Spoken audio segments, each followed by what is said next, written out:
on to our speaker for tonight. We have Jeanine Getz, who you probably all already know. She is an author, an environmental advisor, an avid hiker who believes hiking is one of the best ways to experience the world. She writes about environmental issues, hiking, and outdoor adventure, encouraging women to discover the resilience, confidence, and perspective that comes from exploring on foot. From completing the entire Appalachian Trail over 10 years, which she talked about last year, here, to trekking through Rwanda's mountain forests in search of endangered gorillas, Jeanine is passionate about connecting people with nature, conservation, and cultures around the world. Tonight, she'll take us on one of her most unforgettable adventures. So I'm going to turn it on over to Jeanine.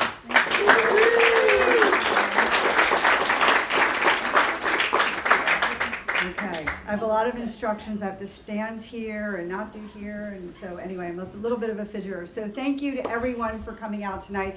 And tonight's actually a perfect night to set the scene for gorillas in the misty hills of Rwanda. So first, though, I want to, after thanking all of you for coming, I want to thank Bonnie and Susan and Tamara for inviting me to speak about Rwanda and our hike with the gorillas. And so I'm so excited to be here, so thank you.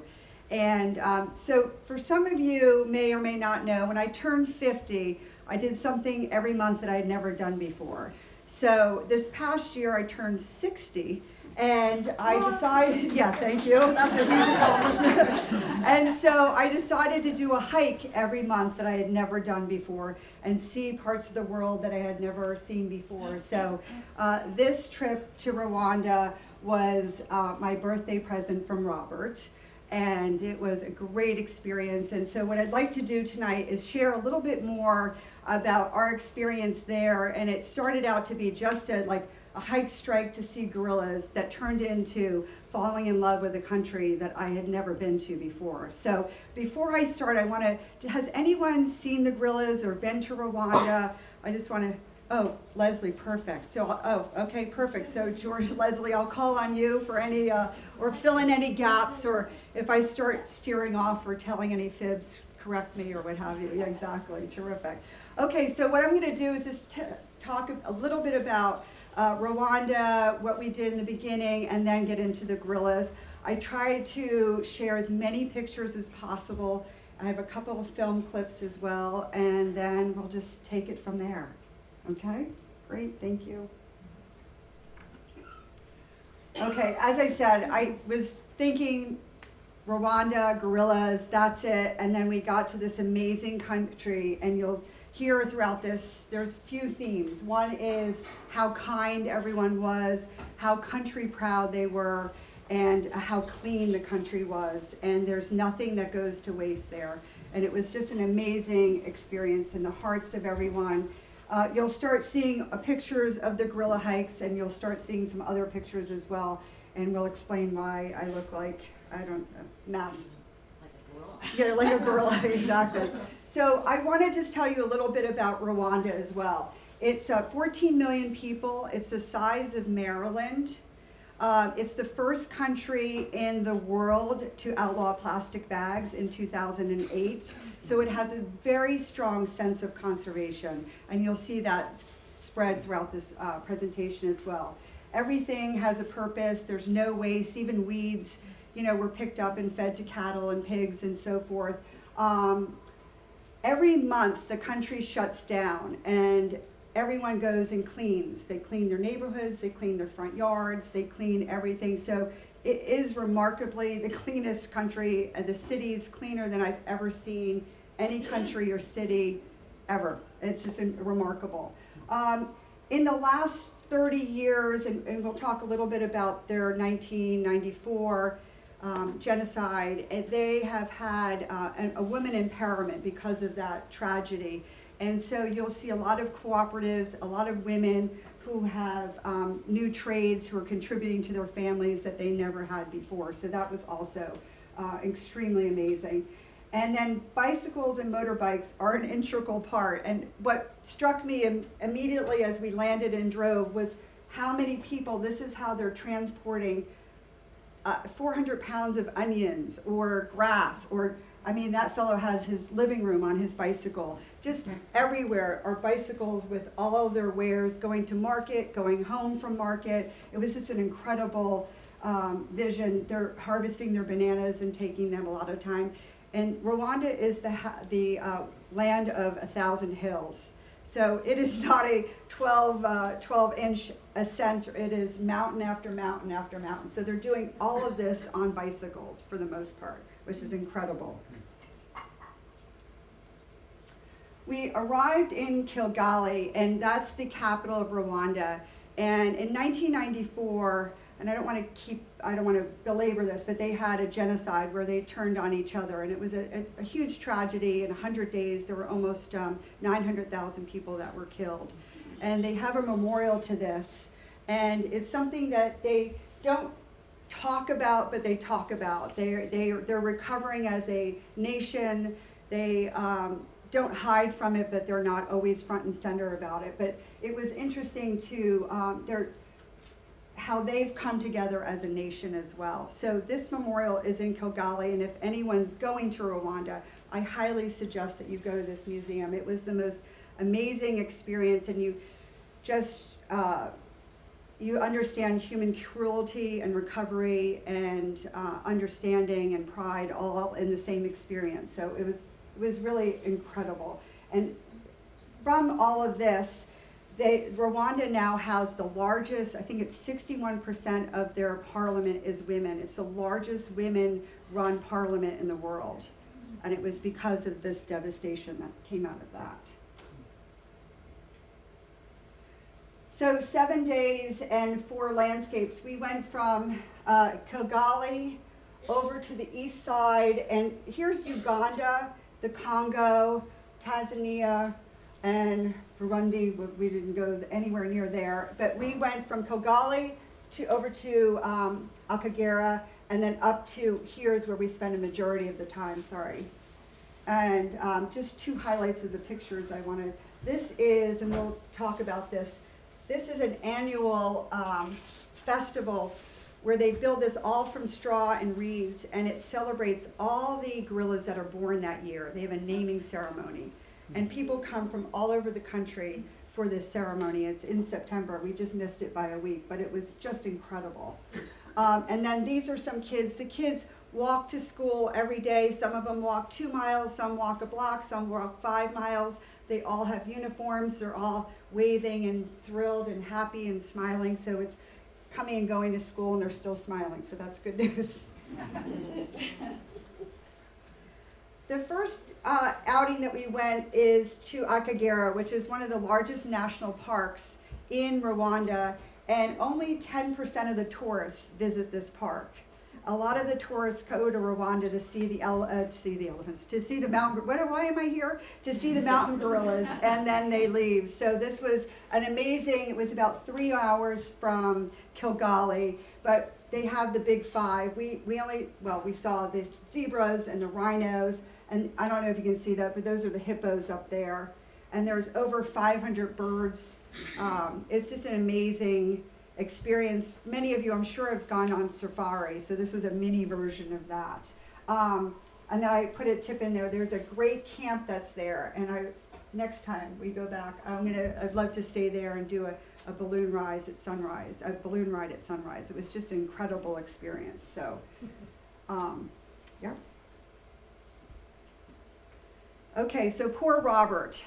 For those that know me, I love to hike, and if there's a mountain, I would want to go to the top. So we hiked I think it's the third tallest volcano. It's inactive, obviously, in Rwanda, and it's called Mount Bisoki, and it's a kind of a rite of passage for a lot of the Rwandans. So we were joined with about 10, 20-year-old Rwandans this is what they wanted to do with their weekend, and they were all excited to climb this. So it was about 200 feet of ascent, and it was incredible. And Robert made it. He found a friend along the way. They're celebrating as they got to the top. And then, I don't know if it's my luck or not, but then we had a huge thunder and lightning storm come through. So the way down was a mudslide and river of mud. So that was a very exciting day.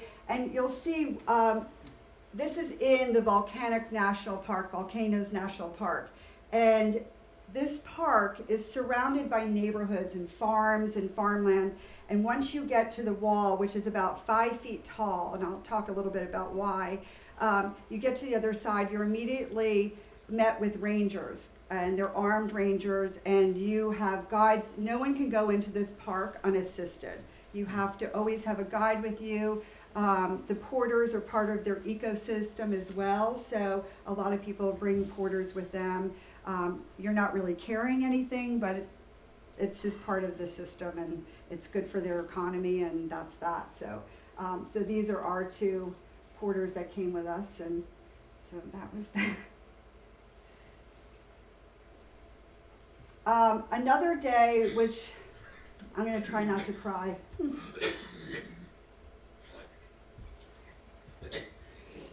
This, we did a few other hikes during the day. This one was, we spent the afternoon in a village with a family, and it was amazing.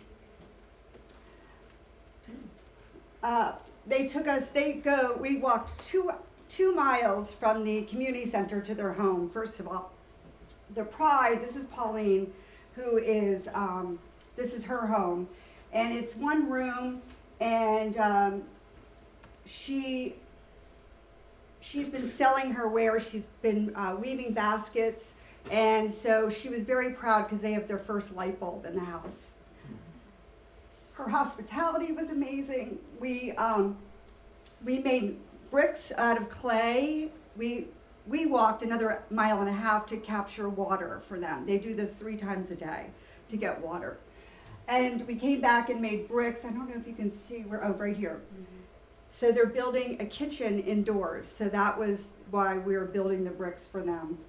And then we went to their field in the back and planted maize. And what struck me was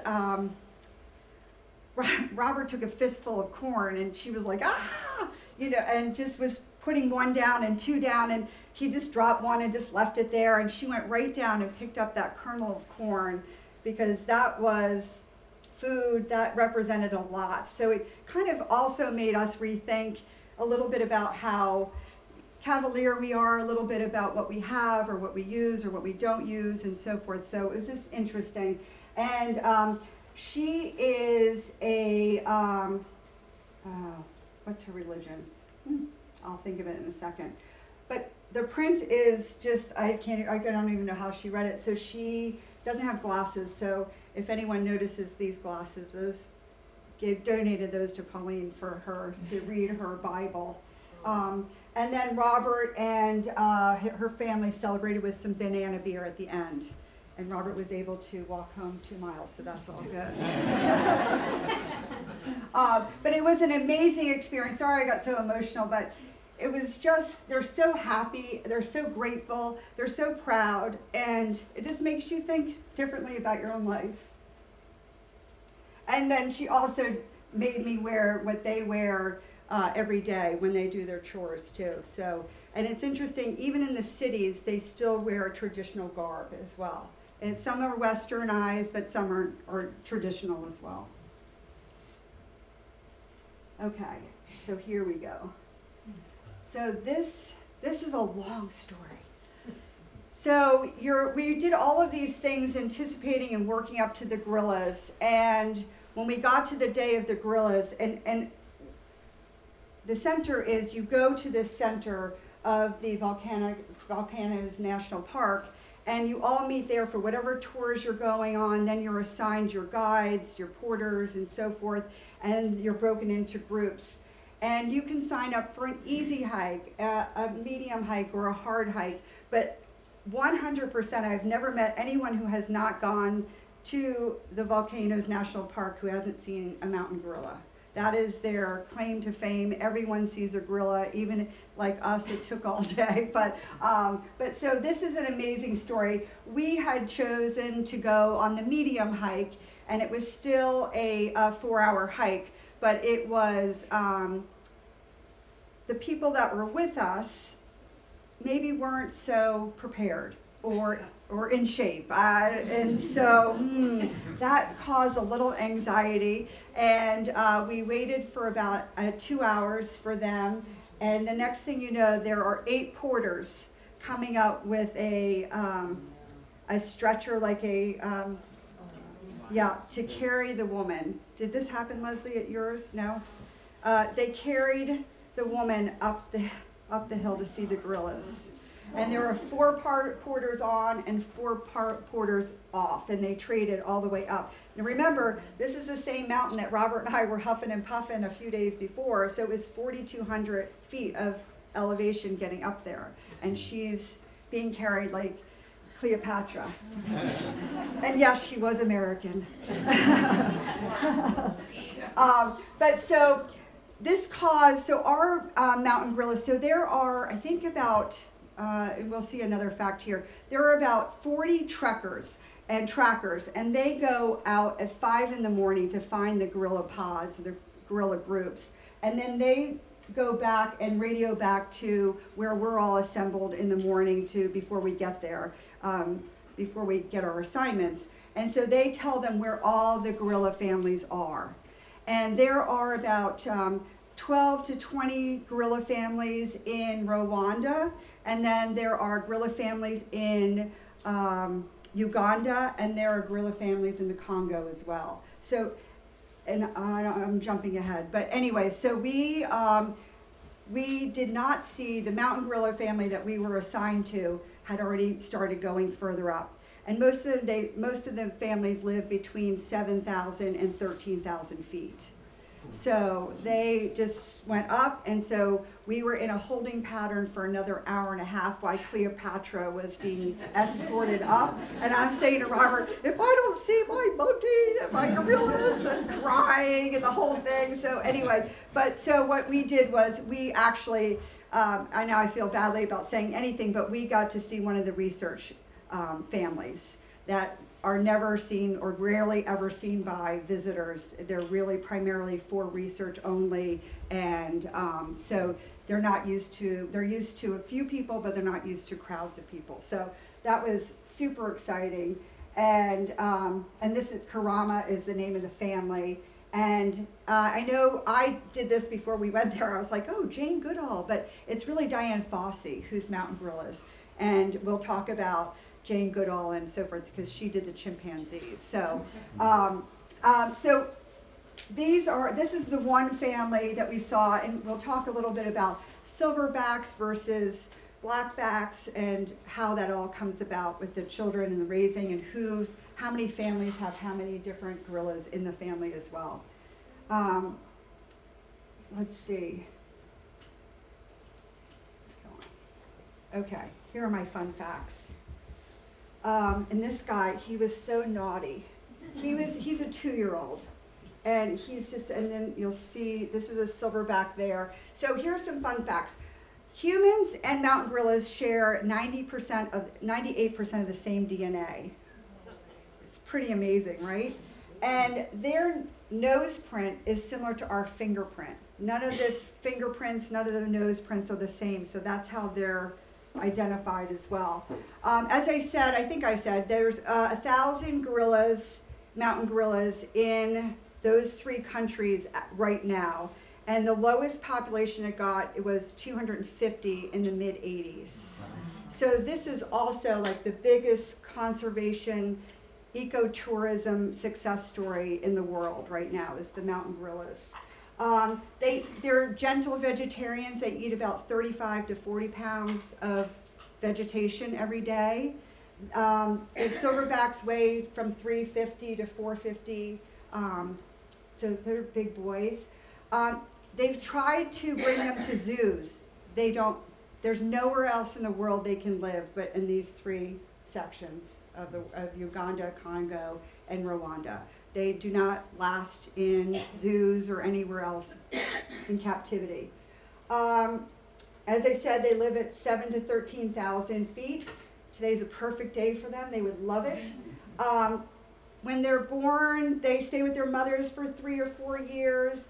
they're 8 to 12 years old, they're called blackbacks, and then 12 years old they start getting silver patches on their backs, and then that's when they start becoming silverbacks. And their progression is they can stick around, or sometimes they leave. They stay off by themselves for a while. Some will go and find mates and try and start their own families, or some just are okay with being second or third in line, and they'll stick with the same family. So it just differs all the way around. As you probably know, humans we're their biggest threat. Diseases, because they share a lot of this, 98% of the same DNA. Habitat loss. Poaching, not so much anymore. There's been so big strides in that, but they set snares for antelope and other animals. Mm-hmm. So the rangers are there to particularly guard from those snares and things like that. So they do get caught in those, but they're not. Is that why you're wearing the masks? Yeah, so you have to wear masks when you go. You cannot bring any, I think it's different in Uganda than it is in Rwanda, but you have to wear masks. You can't bring any backpacks with you. You have to put it down because they're curious. They want to get into them. And so, and who knows what they could do with it or hurt themselves with it as well. And you can see how close we are too. It was just incredible. I have a couple of clips that I...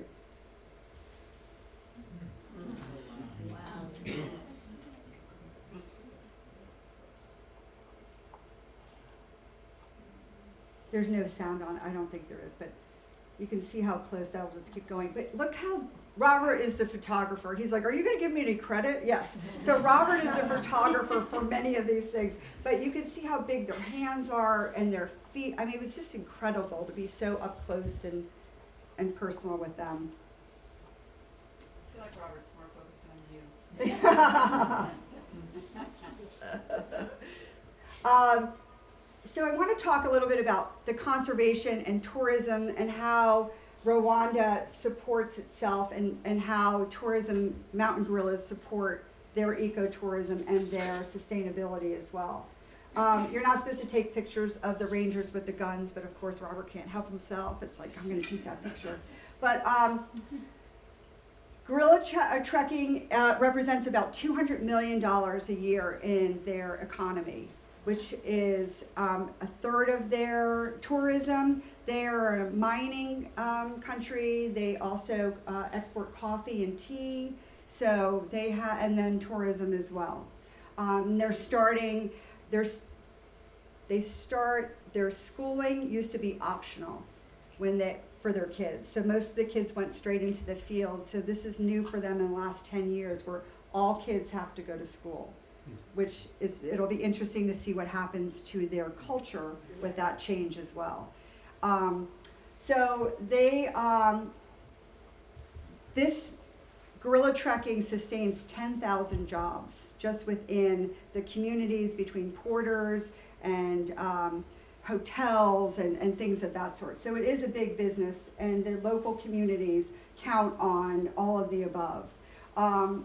And it gives them reason to now protect their gorillas as well, because it's a source of income for them as a community. The Volcanoes National Park employs 154 park rangers. These are all college educated. Most of them have advanced degrees in conservation as well, and that's a prerequisite to be a guide there as well. Sorry, that's for the tourist guides. The park rangers, yeah, they're everywhere. So they have a 5-foot wall all around this park to separate the communities from the park itself. And it serves several purposes. One is to keep the gorillas contained in an area. The second is also there's buffalo water buffalo that come in, and they will destroy those walls like they are pickup sticks. It's just incredible. And they will go from the mountains into the community and start eating all their crops. So that becomes a contention between the community and the park, and so they compensate all of the farmers when this happens, but again, it just starts depleting their sense of preservation and conservation. There are 32 tourist guides, there are 25 to 40 trackers, more for research groups as well, and then there are 90 registered porters. And each of these porters where you're deployed from for these hikes, those communities have their own porters. So it's a very close-knit ecosystem of how they're sustaining themselves.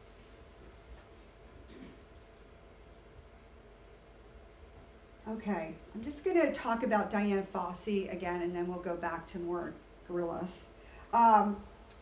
Jane Goodall, so they're called trimates. There's 3 of them that studied orangutans, chimpanzees, and mountain gorillas. So Dian Fossey was the one who studied mountain gorillas starting in 1967. And Gorillas in the Mist with Sigourney Weaver, like that's the one everyone knows, right? So that book came out in '83, and then she was taken out by, no one will say who, but they're saying it's poachers or drug dealers or something like that that took her out in 1985. So, and she was living in the mountains all by herself. So they had a name for her. I can't pronounce it, I won't even try, but it's called, the translation is A Lonely Woman of the Forest. And she was up there, and she really, that movie, Gorillas in the Mist, really put the plight of the mountain gorilla on the forefront, at least of America and a lot of the European nations, of what they were down, that was when they were down to about 250 gorillas.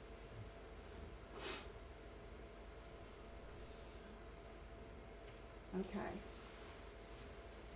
So I just put in a few, if you're gonna go, which I highly suggest that you do, June to September, December to February, US dollars widely accepted, clothing. So I don't know if you saw in one of those videos, I had gloves on. So they have stinging nettles there. So we had on gaiters and gloves because the stinging nettles would just get in and not get out, and you'd be itching all day. So, and I had tights on underneath my clothes as well. Guides and drivers and lodge staff, they work on tips, so that was a lot of their, again, how we were doing it when we went on all these different hikes with the porters and so forth. Our guide was Wilderness Travel, which was incredible. Do you know them? Yeah, they're great, right? Yeah, they're amazing. And so our fellow met us Marajo right away at the airport and kept us active and going at all times and educated every time we were driving by. We'd stop at local restaurants and coffee shops and things like that. So it was really an incredible experience with him. 2 of my favorite stays was the Bishop's House and the Sabino Silverback Lodge, which is right in the middle of this volcanic range, which is Virunga. And so there are 5 inactive volcanoes, and you were just surrounded. So today, it's even mistier than today, but this was like a very clear day. Usually you couldn't even see the top of the mountains. It was just misty and foggy. All right.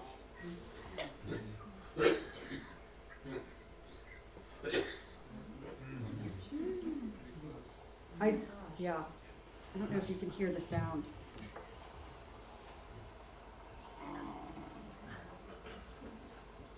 And so, yeah, I wanted to share that to show you, because people are like, how close did you actually get? And I was coming up the hill because they were saying, why are you down there? You should be up here with us. And I came around the corner and saw him and went, and ran back around.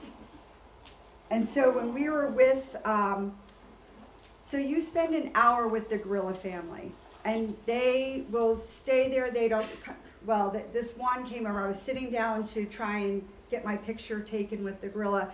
And I don't know if anyone knows, but I have these big black sunglasses that I wear all the time.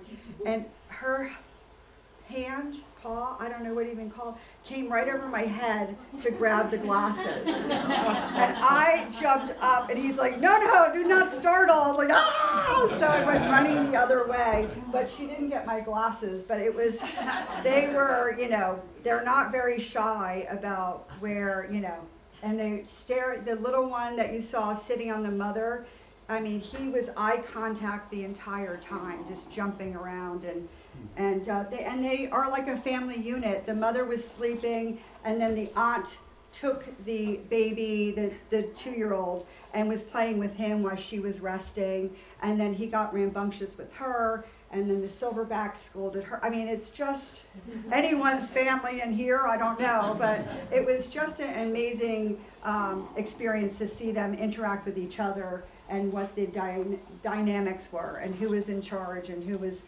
also. And so the teenage girl who grabbed my glasses, she got yelled at by the silverback. So I was like, okay, that makes sense, but yeah.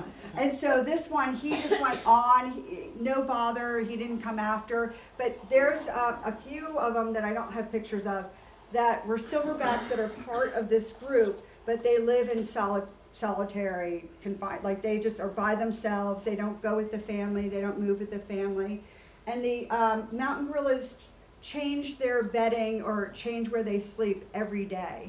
And sometimes during the day, they'll keep moving every 2 hours, every 3 hours, every hour. If one gets up, then the rest get up and they all just walk away. So even after an hour of us observing them, they just picked up on their own and left. Sorry, this is. Are there instances where there's a bad interaction with a tourist? I think well, again, I think Rwanda might be a little bit different than Uganda and the Congo. They're very strict about who interacts with what and how, and leaving your bags behind. But I'm sure there's somewhere, but like if you see on YouTube videos or what have you, there's a lady being pushed, and people are sending me, it's like when I paddleboard, everybody sends me shark videos. So there are people being pushed and things like that, but that I think was in Uganda, it wasn't in Rwanda. So they're pretty strict about the interaction, that all the guides are around you. But I mean, that one did reach over and grab my glasses, so I guess it could have gone wrong then, but yeah. Or who? Yeah, exactly. I'm sure Robert would be thrilled to have those glasses gone, but. Okay, so I guess I talked a little fast, so I apologize for that. But so I thought I was just going to see mountain gorillas, and I fell in love with Rwanda. It's just an amazing country filled with amazing people. They have such country pride. They are resourceful. All of the food is farm to table. Like, we have no idea. Every field we walked through had onions, had garlic.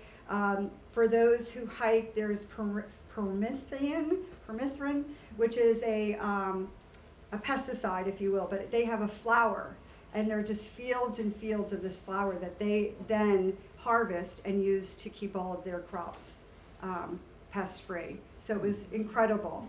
Yeah. All right, I'm going to take that moment. Thank you.